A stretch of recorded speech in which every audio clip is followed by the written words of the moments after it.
Ujambo mpendwa msikilizaji na mtazamaji wa Congo Post News, na tumaini kwamba umeshinda salama popote ulipo unapoendelea kutega sikio au kutazama kupitia mtandao wetu wa YouTube.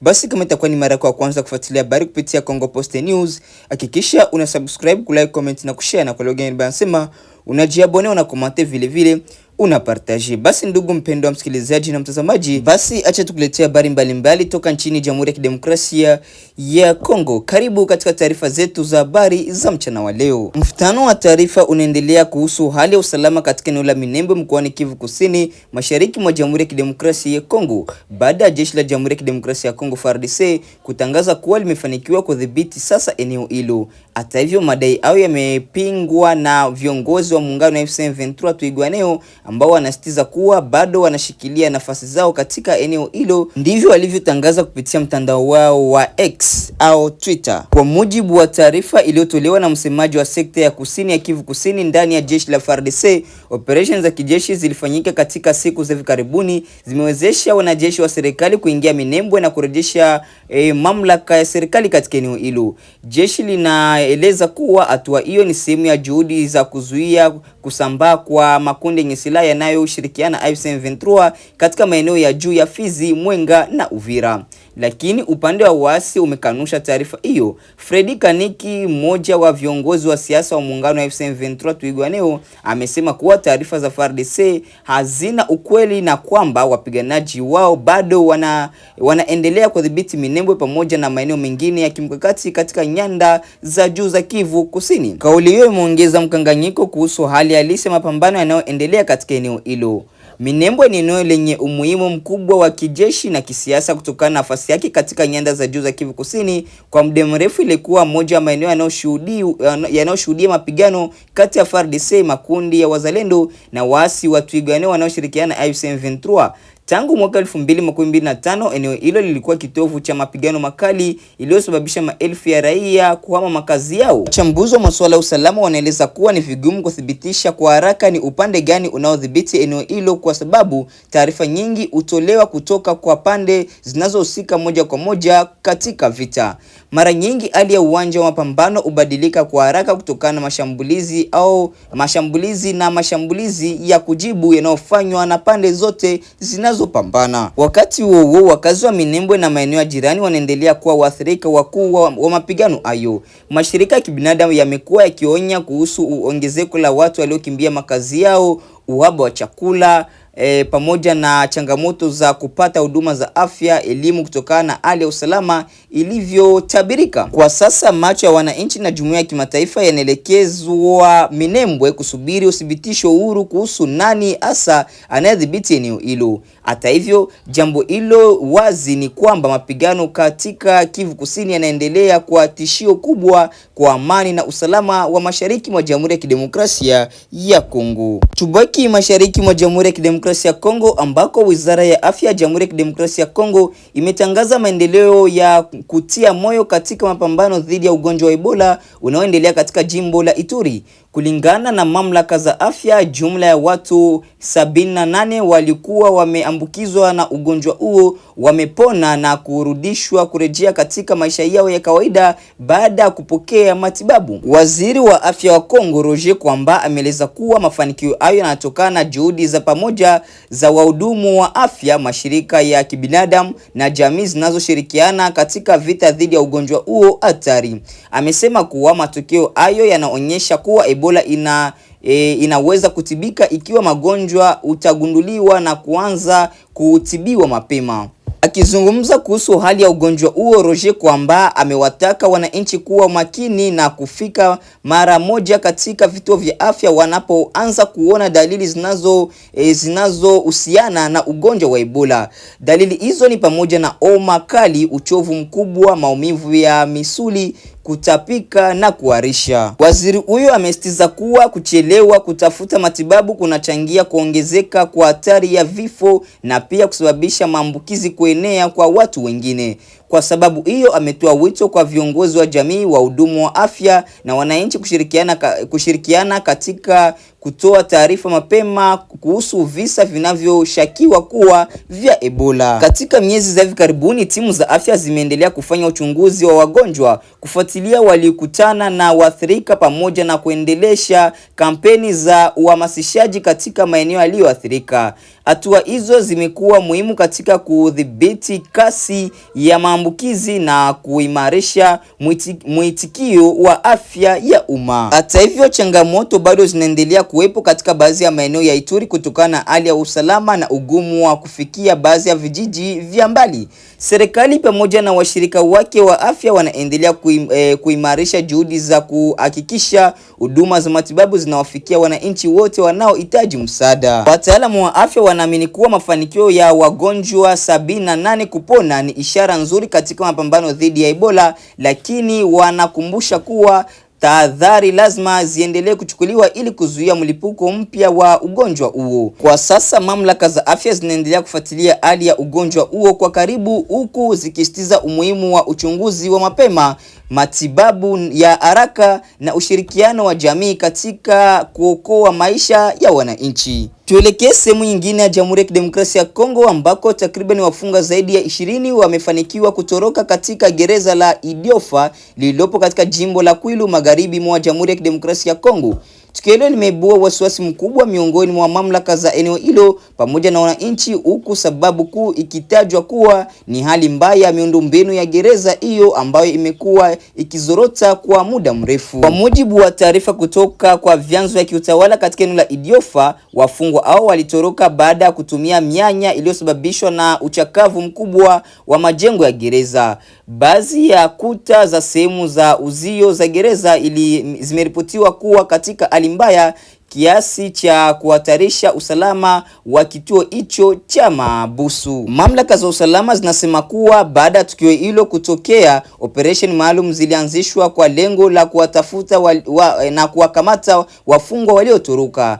Vikosi vya polisi na vyombo vingine vya usalama vimepelekwa katika maeneo mbalimbali ya Idiofa na wilaya jirani ili kuzuia watuhumiwa hao kutoroka kabisa au kutoweka kabisa. Taarifa zinaeleza kuwa gereza la Idiofa limekuwa likabiliwa na changamoto nyingi za kiusalama kwa miaka mingi sasa.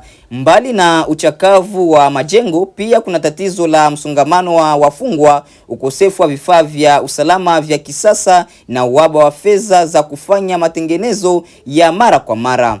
Hali hiyo imekuwa ikitajwa mara kwa mara na viongozi wa eneo hilo pamoja na mashirika yanayotetea haki za wafungwa. Wakazi wa Idiofa wameeleza wasiwasi wao kuhusu tukio hilo, wakihofia kwamba baadhi ya waliotoroka wanaweza kuhatarisha usalama wa jamii ikiwa hawatakamatwa kwa haraka. Wengine wamezitaka mamlaka za serikali kuchukua hatua za dharura ili kuimarisha usalama wa magereza na kuzuia matukio kama hayo yasijirudie. Wachambuzi wa masuala ya usalama wanaamini kuwa tukio hili linaonyesha changamoto kubwa zinazokabili mfumo wa gereza nchini Kongo. Wanasema kuwa bila uwekezaji wa kutosha katika miundombinu ya magereza na kuboresha mazingira ya kazi kwa walinzi, visa vya kutoroka kwa wafungwa vitaendelea kutokea. Kwa upande wake, serikali ya jimbo la Kwilu limeahidi kufanya uchunguzi wa kina ili kubaini mazingira halisi yaliyosababisha kutoroka huko.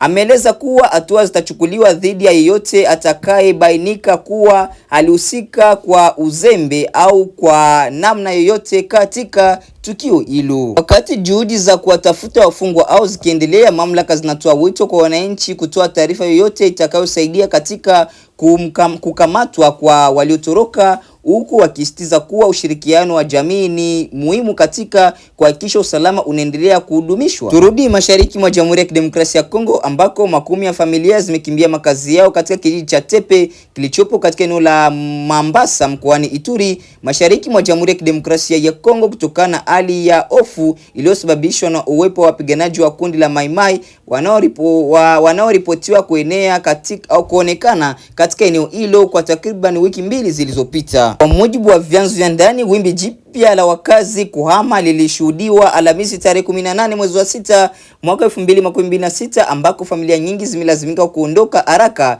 na kuelekea katika vijiji jirani vinavyoonekana kuwa salama zaidi. Wengi wao waliondoka wakiwa wamebeba mali chache walizoweza kuokoa, huku wengine wakiacha mashamba na makazi yao kwa hofu ya kushambuliwa. Wakazi wa eneo hilo wanasema kuwa tangu kuonekana kwa wanamgambo au hali ya usalama inaendelea kuzorota, ingawa hakuna mapigano makubwa yaliyoripotiwa katika siku za hivi karibuni. Uwepo wa watu wenye silaha umeongeza hofu miongoni mwa wananchi ambao wanaogopa kutokea kwa mashambulizi au vitendo vya uporaji. Mombasa ni moja ya maeneo ambayo mara kwa mara hukumbwa na changamoto za kiusalama kutokana na shughuli za makundi mbalimbali yenye silaha. Hali hiyo imekuwa ikisababisha wananchi wengi kuishi katika mazingira ya wasiwasi, huku baadhi yao wakilazimika kuhama mara kwa mara kutokana na vitisho vya usalama. Mashirika ya kiraia katika eneo hilo yameeleza wasiwasi wake kuhusu ongezeko la watu wanaokimbia makazi yao. Wanaonya kuwa iwapo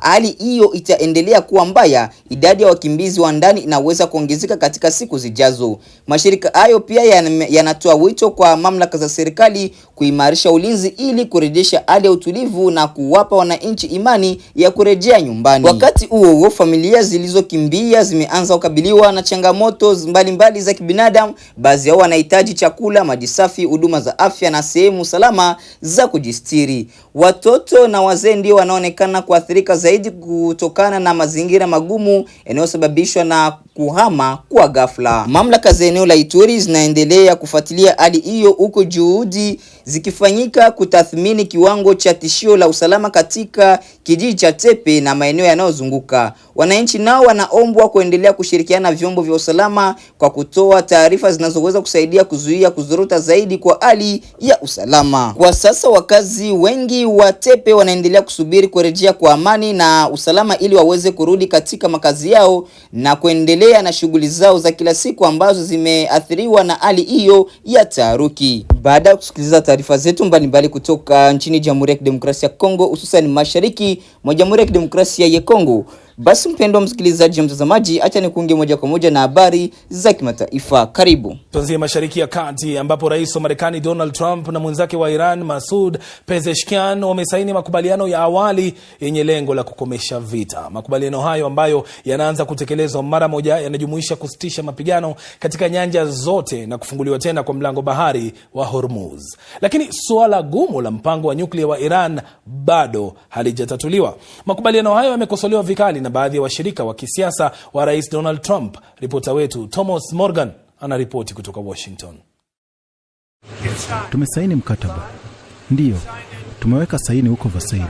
Makubaliano ya usitishaji vita yaliyoahidiwa kwa wiki kadhaa hatimaye yamekamilika. Bravo.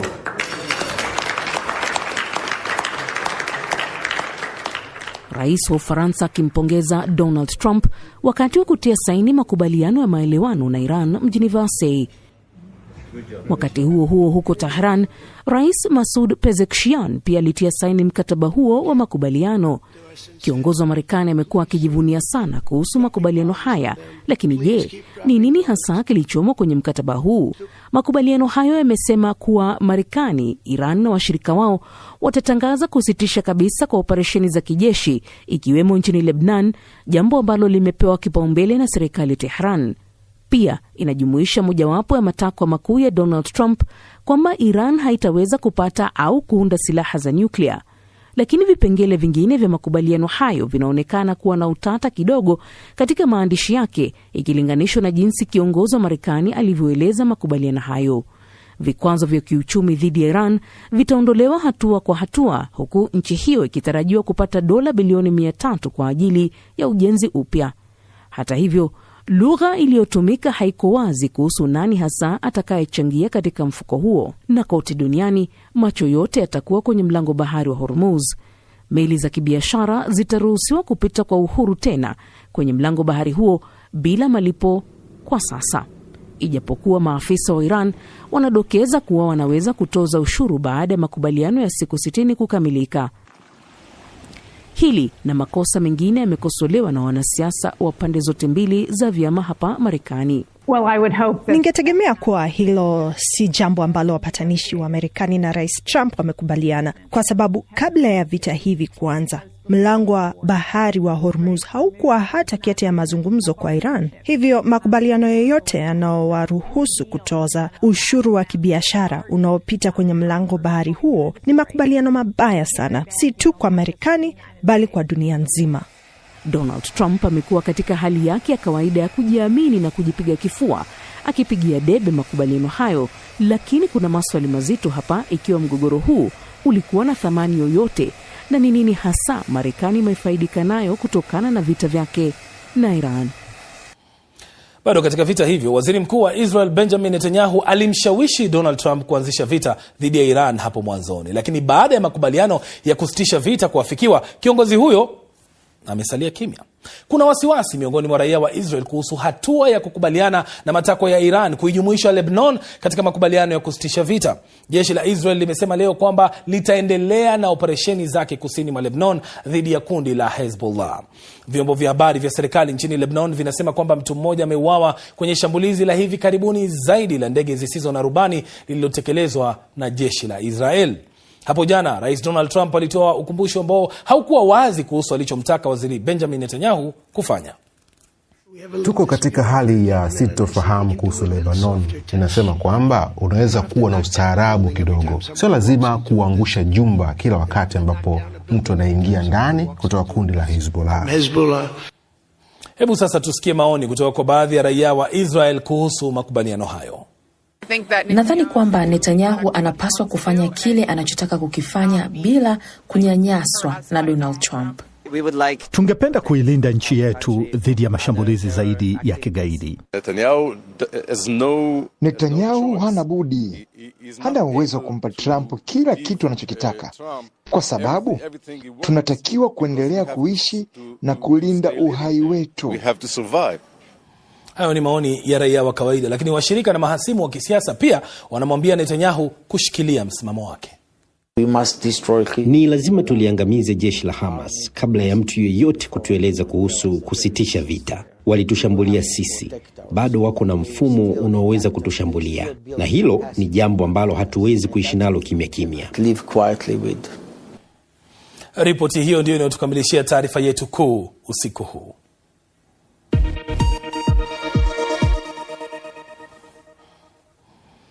Sasa tuelekee katika Jamhuri ya Kidemokrasia ya Kongo, ambapo ugonjwa wa Ebola unazidi kutatiza wakazi wa maeneo yaliyoathirika na kusababisha maafa. Sasa jinsi mtu aliyefariki kwa Ebola anavyozikwa inaweza kusaidia kudhibiti au kueneza ugonjwa huo. Mazishi yamelaumiwa pakubwa kwa usambazaji wa virusi vya Ebola wakati wa mlipuko. Ili kudhibiti hilo, maafisa kutoka shirika la Red Cross na Red Crescent wamekuwa wakiwasaidia wakazi kufanya mazishi ambayo kwa kawaida yanafanyika kwa muda mfupi tu wa chini ya dakika 10. Mwandishi wa BBC Robert Kipto yupo mjini Ituri, kaskazini mwa DRC, alikohudhuria mazishi kama hayo na kututumia taarifa ifuatayo. Ni siku nyingine tena wahudumu wa afya wanapata mwaliko kwenda kusaidia familia kumzika mpendwa wao. Ni jukumu hatari sana wakati huu wa janga la Ebola. Lazima kwanza wajilinde. Wanavalia mavazi yasiyopenya maji kwa sababu miili ya watu waliokufa ina uwezo mkubwa wa kusambaza virusi vya Ebola. Mkoa wa Ituri ni mkoa ambao umeathirika zaidi kutokana na janga la Ebola hapa nchini Jamhuri ya Kidemokrasia ya Kongo. Idadi kubwa ya maambukizi inapatikana mjini humo kutokana na idadi kubwa ya watu wanaoishi hapa pamoja na wakimbizi wa ndani waliokimbia mapigano katika sehemu mbalimbali hapa karibu na mji wa Bunia.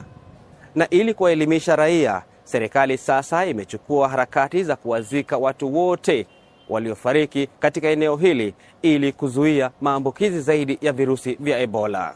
Tunaungana na familia hii na maafisa wa shirika la Msalaba Mwekundu kwa safari hadi maeneo ya makaburini. Ni watu wachache sana kutoka kwa familia wanaruhusiwa kuhudhuria mazishi ya mama mmoja mwenye umri wa miaka 34, na tunashuhudia mazishi ambayo inachukua muda mfupi zaidi, chini ya dakika 10 na mazishi imekamilika. Yeye hakugua ya siku mingi, aligua tu kwa inseme, tuseme kwa juma moja. Juma moja ndio aligonjwa. Ndio vile na Mungu akampeleka kafa. Kuna problema. Aliacha watoto 4. Alikuwa na bwana yake. Bwana yake haiko hapa. Alikuwa ananasha kujitembeza kidogo. Basi, unajua kuvile hapa mtu hata ikala yepeke. Hata ikala pale kwa nyumba atapenda tu atoke. Ndio bwana yake kwa. Kabla ya janga la Ebola, sherehe za mazishi zingelidumu hata kwa zaidi ya siku 10. Hafla iliyowaleta pamoja mamia ya jamaa ya familia, majirani na marafiki. Familia sasa zinalazimika kuachana na utamaduni huu. My father, yesterday, jana tu nilimzika baba yangu na leo nimekuja kumwaga mama yangu. Mama. Katika eneo hili kuna makaburi mengi mapya kutoka angani. Hali inaashiria kiwango cha maafa ya Ebola. Makaburi ya zamani yamefunikwa na nyasi na makaburi yaliyo na mchanga pekee ni makaburi mapya hapa. Ugonjwa wa Ebola umekuwa na athari kubwa hapa katika mkoa wa Ituri. Watu wanalazimika kukubali jinsi hali ilivyo na wakati huo huo kubadili utamaduni wao kwa kujikinga. Shirika la Msalaba Mwekundu limesema maelfu ya vijana wamefunzwa ili kusaidia katika harakati za kutoa huduma za maziko salama. It's very cultural. Tunajadiliana na wakati mwingine inatuchukua siku 4 na huwa tunatumia utamaduni. Mimi ni mtaalamu wa historia, kwa hivyo ninatumia ujuzi wa utamaduni wao. Ni sharti unasahau kuhusu kazi yenyewe na unajaribu kuzungumza na familia ikubali hali ilivyo kwanza. Maria hapa anaelezea jinsi walivyolazimika kubadili mifuko inayotumika kwa maziko ya wagonjwa wa Ebola. Eneo maalum liliongezwa ili kuruhusu familia kutizama mwili wa mpendo wao wakiwa salama. Sherehe za mazishi katika eneo lolote duniani huwa ya majonzi. Familia inajikuta katika hali ngumu sana wakati huu wa msiba. Wakati wa janga hili la Ebola, wahudumu wa afya wa kujitolea wapo ili kuhakikisha kuzuia maambukizi zaidi, lakini baadhi yao wameshambuliwa. Licha ya hatari hizi, wamezidi kutoa huduma hii muhimu, lakini hadi pale tu mlipuko huu utakapodhibitiwa. Robert Kipto, BBC, Bunia, Mashariki mwa Kongo. Nani hapo ndipo tunapohitimisha matangazo yetu habari ya mchana wa leo, ikiwa ni tarehe 19 mwezi wa 6 mwaka 2026. Mpendwa msikilizaji, mtazamaji, basi tukutane katika taarifa zetu za habari za kesho asubuhi. Asante, chao.